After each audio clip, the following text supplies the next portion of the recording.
He's a little guy, isn't he? Well, don't bother getting up for drinks, folks. This guy won't last 2 rounds. We'll see. You see? That's how you know that we're not playing the HD collection, because if we were, then Ratchet's face would have been clipping through his mask. But anyway, now that we're finally getting to the game good and proper, we can finally start talking about it. And again, it's not all just arena battles, because in a similar vein to Annihilation Nation, we also have very basic sort of platforming challenges. And yeah, I mean, it's not one-for-one Annihilation Nation, nor is it one-for-one Ratchet & Clank classic gameplay as we know and love it. Ratchet Deadlocked is a bit of a hybrid between the two, and it does make for a unique and memorable experience, but at the same time, like, and I do remember this specifically because I've owned Ratchet Deadlocked since it came out in 2005. Again, I remember a lot of people considering Deadlocked to be the black sheep of the series. A lot of this was mainly down to the fact that Ratchet & Clank had yet to have a truly bad game. I mean, again, this was long before fucking Full Frontal Assault or Q-Force or whatever, you know. I guess maybe in some circles the 2016 reboot, depending on what way you swing. But yeah, like for the longest time, people really didn't like Ratchet Deadlocked, and a few of which was, I think, for very bizarre reasons, like, oh, we don't have Clank anymore, or it's not focused on platforming, yeah. But I mean, again, what are we doing here if not platforming? To very, very basic means. But yeah, I feel like either a lot of people didn't really play the game enough, or just sort of judged a book by its cover. There was also some complaints about the direction it took, by the fact that the game was going a bit more of a darker direction that they didn't like. I mean, again, they did keep the trademark Ratchet & Clank humor, but it was kind of eking in a direction that not a lot of fans were really into at the time. A very fucking different story today, because again, a lot of people coming out of the woodwork saying that they love Deadlocked, that they consider it better than Ratchet 3. Which I think is going a little bit far. I mean, again, both games were rushed, but this one, yeah. You're not going to tell me some bullshit that this game is not a rush. But yeah. Not really too much to say about the combat, because it's pretty much Ratchet & Clank Classic as you knew and love it. You're just going around shooting people. So I guess the biggest talking point would also be the weapons. We don't quite have many to speak of yet, we just have our basic pistol and shotgun combo with the Magma Cannon and dual Vipers. Excuse me. But again, while functional, they are also pretty badass looking, which I feel was a rather impressive design choice for Insomniac to make, because again, one of the biggest thing about Ratchet & Clank weapons being attractive is that, again, not only do you want them to feel powerful and unique, but you also want them to look cool. And if there's one thing that Deadlock nails, it's its art design, and again, all the weapons in this game, while very basic and tertiary, I think are actually incredibly fun to use. Like, I mean, the dual Vipers, it goes with the whole dual-wielding pistol kind of thing. But again, like, I mean, all throughout the game, you can still use the dual Vipers in any given situation, and still, you know, feel like you're being a badass, pulling off sick gunslinging moves. And again, it's just incredibly fun to, you know, see these weapons put some work in. But again, to contrast that to past Ratchet & Clank games, you do miss out on some of the more unique ones, like, I mean, stuff like Rift Ripper, or, you know, Tesla Claw, or Morph Array, yeah, a lot of that's gone, which I suppose does take a little bit of the unique wackiness of the series to some extent, but I feel like it does better support Deadlock's, you know, theme of you've got a gun pointed to your head, compete or die. Anyway, we've won. Whoopee. Let's keep this quick, Box. Oh, well, far be it from me to keep the superstar exterminator from his busy social schedule. I just have one question for you. Okay, shoot. Would you like to buy an Ace Hardlight video game? How about an Ace Hardlight lunchbox? Action figures, movie rights, collectible trading cards? Ace Hardlight is the perfectly manufactured celebrity, straight from the presses of the Gleeman Vox Media empire. So tell me, why is it that I can't give this stuff away? Well, Don't answer that.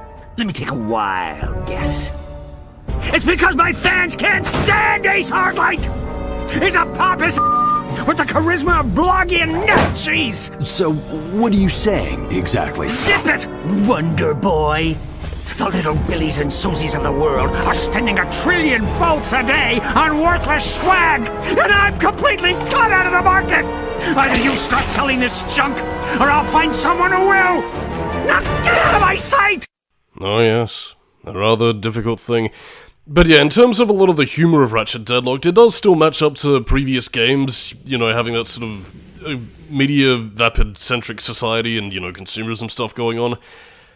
I do feel like some of the jokes are a little bit played out in Deadlock compared to previous games because, you know, we've had Ratchet & Clank 1, 2, 3 already pretty much doing these jokes to death, so really what's left?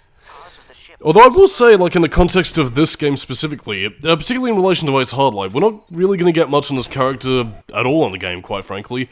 At least in terms of the guy's history, so...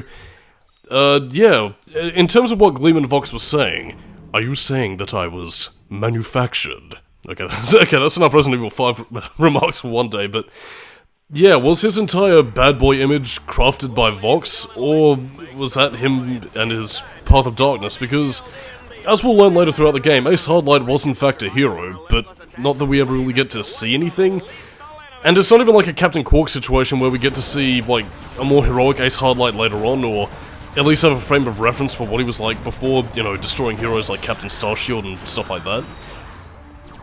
So, yeah, it's probably a bit of an inkling as to some of my problems with Deadlocked that make it, while a game that I love, also a game that I have... well, I wouldn't say problems with, but a game that could have been better than the sum of its parts, and unfortunately the sum of its parts are about as faulty as Merc and Green. No, but yeah, what we're doing right now is Dread Challenges. You're not forced to at any point do any of these, but again, they do greatly help in both increasing your rank, and also, well, again, getting you more bolts, and stuff you can use to purchase upgrades, new weapons, all that kind of stuff. No upgradable armors this time around, actually. Again, Ratchet pretty much has the same Dread Zone armor through and through. The only thing that changes, really, is the color of it, which is meant to delegate how many challenges you completed, and how far you advance. Like, again, for example, I think, at this point, we're doing the Marauder qualification course, and again, by the time we complete that, Ratchet will get a new color change to his armor, so on and so forth until he gets to, I think it's the Liberator course, or that might be the 4th tier. But anyway, again, by the time you complete all 5 tiers, you get different color variants of your armor. So again, I suppose it does also streamline a little something where you don't need to rely on these very Spy Kids 3D looking power armors like in 2 and 3. Which, I mean, not that I really mind it, because again, I can dig that sort of 2000s look how cool we are power armor like a shallow grave, but... yeah, I don't know, some people do kind of prefer the slicker look, and I believe in terms of more recent Ratchet & Clank paraphernalia, yeah, I believe the Deadlocked battlesuit actually does make an appearance in Rift Apart as, like, upgradable armor you can use, which, again, is quite cool. I still haven't played Rift Apart, mind you, but, I don't know. If I ever scrape the money together to get a PS5, I'll probably make an investment. But anyway, challenges also vary, much in the same vein as, well, again, we fought in Annihilation Nation, really, again with sleep gas rounds, one weapon wonders, cycling stuff, and basically just killing enemies with bolts. So again, like, the core gameplay loop is its own reward, and Ratchet Deadlocked has to kind of heavily rely on that core gameplay loop, because again, like, people who complained about the lack of variety in Ratchet & Clank 3, Deadlocked itself is also very cut down in terms of what it presents. So again, like, I mean, for those missing Starship combat or whatever else, you know, there's none of that there. It's, you gotta rely on the basics, and thankfully, by the time of Deadlocked, Ratchet & Clank had pretty much perfected its core gameplay to a science at this stage, and again, the gameplay itself, I think, is fun enough to sustain its, you know, adventure. Although, again, how much you're gonna get out of this game, I think, depends on whether or not you enjoy Ratchet & Clank combat as opposed to Ratchet & Clank platforming, but I suppose even in that case, like, it's been so many years since Ratchet & Clank even tried to be a pure platformer that really the appeal of this series now lies in just a lot of its weaponry. I mean, not that it should have been on platforming entirely, mind you, but it's neither here nor there in this case. Anyway, I guess to talk about the weapon upgrade system, actually, now that we've had a recent reminder of it, now less badass with the lightning power-up of the second and third games, is that, yeah, instead of, you know, streamlining the upgrade system from 3, where you get passive damage mods attached to your weapons, you know, stuff like lock-on, chain lightning, or acid damage. Yeah, well, we'll be getting to that in a little bit, but yeah, all that it really increases with weapon upgrades is power, but as a trade-off, I believe you can upgrade all your weapons to level 99, I think. I don't think I've ever done it, mind you, but then again, it might be something to think about for Exterminator difficulty, which is another thing that this game also adds, a difficulty selection. But I'll get to that a little bit later because we've still got more weapon topics to talk about, which in this case is mainly through, again, weapon mods. In 3, these were included with your weapon upgrades, but I guess Deadlocked being a game that was very heavily cut by the seams, yeah, go into the weapon select screen, and you can basically attach Omega and Alpha mods. Omega mods are basically what, you know, the Slim Cognitos / regular upgrades would have been in Ratchet & Clank 2 and 3. Again, where you can add different weapon mods based on which weapons you use. So again, you want Chain Lightning for the Dual Vipers, add that. You want Napalm damage to the Magma Cannon, use that. Yeah, it is the Alpha mods, silly me. Alpha mods are basically just, well, it's kind of like a precursor to what the series would use going forward with Tools of Destruction, where, again, it's basically just little added perks and buffs to your weapon. Like, again, if you want your weapon to fire faster, use the speed arrows. Again, if you want more ammo, use the ammo thing. You can only attach a select amount of mods per gun, obviously, so depending on what you preference your weapons to be or what you want to prioritize, again, you can very easily do that, but, well, as I'm going to be saying after we finish this cutscene, it's not a system I'm really in favor of. It's a beautiful spring day on Catacrom 4, Juanita, as we kick off a brand new season of Dread Zone. That's right, Dallas, and we're lucky enough to have a bird's eye view of the action. Even from up here, this season's Dread Zone battle courses look bigger and deadlier than ever. It's a wonder contestants keep volunteering, isn't it? That's a good one. Oh, yeah. The Vox construction team really outdid themselves in turning this once sacred robotic burial ground into a deadly Dread Zone battle course. And look, here comes today's first contestants. Oh my, they're really scraping the bottom of the barrel to find these guys, aren't they? I hope you folks at home aren't too squeamish, because the next one looks like a bleeder. Oh yeah, ready for battle. But yeah, to discuss the weapons just one last time before we talk about Serathos good and proper, since this is just the introductory phase. Yeah, I don't really like the weapon modding system of the game, because again, it just feels sort of arbitrary in a way that Ratchet & Clank 3 completely streamlined, and, you know, you didn't really have to think about. Again, you got all the buffs and everything, but you didn't really need to fiddle around with menus or do whatever. I suppose there is some benefit to having the customization system there for those who really want to maximize, you know, specific weapon builds, but the game so rarely prioritizes such a thing that it very rarely becomes worth, you know, pre-planning out which weapons you want to use and which strategies you want to take with certain enemies that, again, you can just sort of do whatever. Then again, this might change depending on the difficulty selection, like if you play on Exterminator difficulty, which is basically the equivalent of Ratchet's Dante Must Die mode, so yeah. I have played a little bit of the Exterminator difficulty, which you can only unlock once beating the game, and woohoo! Yeah. Pants to be darkened because it is hard as fuck. Da-da-da-da-da-da, we succeeded! And we're gonna die in this challenge! Dun-dun-ba-dum. But yeah, in terms of difficulty selection, again, you pretty much have Couch Potato, Contestant, Hero, and I can't remember what the other one was. But yeah, like, I mean, it's basically a code word for easy, normal, hard, and extreme difficulty, really. So, again, you can choose it right at the beginning of the game, and I believe also when you load the game, actually. So, again, if you wanted to choose a different difficulty, because the game does also include skill points. Not quite in the way of the original game, but more so as skill points as challenges that you do on the level. And again, some of these skill points involve playing the level on Exterminator difficulty, which, good luck, because even in the earliest parts of the game, I sucked and blew like a $10 whore. But anyway, on to more pressing matters, which is, Planet...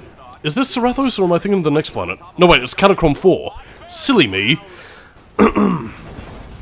So yeah, Catacrom 4, basically a robot burial ground where, yeah, we're fighting robotic zombies, which is clearly when Ratchet & Clank jumped the shark like robotic pirate ghosts. Which I swear to God was a criticism I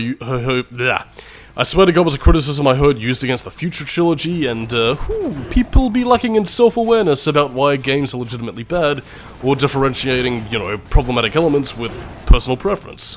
The difference can save your life. But anyway, Catacrom 4, a robot graveyard. Very nice sobering color scheme. The level design itself, actually, in terms of the planetary challenges that we get to see here, they are segmented into different levels compared to the traditional Ratchet & Clank explore a planet and do a thing, you know, with the occasional forked pathway. This right here, it basically just showcases you going to segment and basically taking on different level challenges as these levels progress. You're mainly just getting these small areas here, you're not going to be talking to local inhabitants or doing anything of the sort. Although that would have been quite cool considering the fact that the game doesn't really outright state it, but it seems to imply that Dreadzone either owns these planets as part of a blockade, you know, given Vox's meteor empire. Vox? Or is it? Yeah, it is Vox. Silly me. Yeah, either as a part of Vox's meteor empire, or that, yeah, Dreadzone is pretty much holding these planets prisoner, and, yeah, their entertainment being broadcast out to the galaxy is pretty much the only thing that they have. Again, I might be reaching for some of that, but it would be a really interesting thing to explore, at least in terms of, you know, the game's story, but I don't know, I guess either the fact that Insomniac might have considered it a bit too dark for Ratchet & Clank standards, or they just didn't really think of it, is somewhat disappointing. But anyway, I'll save my story critiques a little bit later on. In the meantime, however, we also have the functionality of Merc and Green. And this does actually bring up a cut element from Ratchet & Clank 3, actually, where the Galactic Rangers were initially going to have Ratchet command them via a device called the Bullhorn, which would have allowed Ratchet to command them to do different things, and basically allow them to solve environmental puzzles, and serve a couple of different functions as you play through the multiplayer stages. Of course, because Ratchet & Clank 3 had a bit of a shaky development cycle, this had to be cut, but the Bullhorn, I believe, was pretty much reinstated as the command menu that you're seeing, you know, at the bottom left-hand corner of the screen. And again, you can basically command Merc and Green to, you know, perform a bunch of different functional actions. It's nothing much at the moment besides launching an EMP and, shooting a big fuck-off death laser disco of death, as you'll be seeing once you fill up the red bar right in the center of the D-pad, but again, it's something that expands as the game goes on. I was initially a bit hesitant to talk about Ratchet Deadlocked because I thought that the game was just this and nothing more, but again, I started to remember the more that I played and recorded that, oh yeah, the game gradually expands its scope and does become a little bit deeper as you progress in the game. Funny that. But again, all the same, it does make Merc and Green a bit more useful than your tertiary Galactic Rangers, but yeah, their functions just increase as the game goes on, and again, as Big Al mentioned in the previous part, you can upgrade their capabilities in terms of combat, you know, what abilities they get, and again, they come in real handy. Excuse me. They come in quite useful. And I'm dead. Oh dear. But, anyway, do we have to do all that again? Because if so, I am going to have to edit something. I don't think we do, but I may be mistaken. Oh yeah, by the way, I don't know if these zombies are infinitely respawning or not. I believe they do if you trigger a certain threshold, but yeah, potential upgrade fodder. And the bridge is out, I believe, so wait, is it? No, I don't think it is. I may be mistaken. Come on. Power, except for stalwart. And yeah, as you continue to upgrade your weapons, I guess there's a bit of a trade-off for the, you know, streamlining the Ratchet 3 gave. Yeah, you basically also gain weapon mods as you continue to upgrade weapons. And again, like the impact mod that you saw for the magma cannon, that isn't just for the magma cannon. Again, if you wanted to, you could take the impact cannon? No, you could take the impact mod from the magma cannon and use it on the dual Vipers if you so choose. So again, there is a level of customization, but I don't know. I mean, again, it's nothing terrible. I just find it to be a little bit fiddly and I mean, it is what it is, but I mean, it's just it's apples and oranges, really. Like, I mean, again, if I was to review the game, I wouldn't really throw Ratchet Deadlocked under the bus because of its fiddly modding system. But to me, it would just be something to watch out for if you weren't one for, you know, oh my god, I gotta customize build to fix my weapons. Oh, this guy should have his own fitness machine, his own shoes, his own fat-burning barbecue! Yeah. Anybody remember the George Foreman grill? Actually, hang on, was the PS3 announced in 2005? No, I think it might have been right around the corner, actually. Yeah, it would have had to have been, because 2006, I think, was when it first released, and yeah, would they have unveiled the prototype design, which did look like a George Foreman grill? You know, with the fucking PS3 boomerang controller that looked fucking ridiculous? Whatever. Yeah, swing shot is now, not even a thing anymore, it's just something that you activate when you get near a target. Streamlining. Whoopee. But anyway, on that note, I am Solidus-Skully, keep it new metal, and next time on the Ratchet Deadlocked commentary, well, our mission here was to make it to the Landstalker, and next time, we'll take control of the Landstalker. The Landstalker!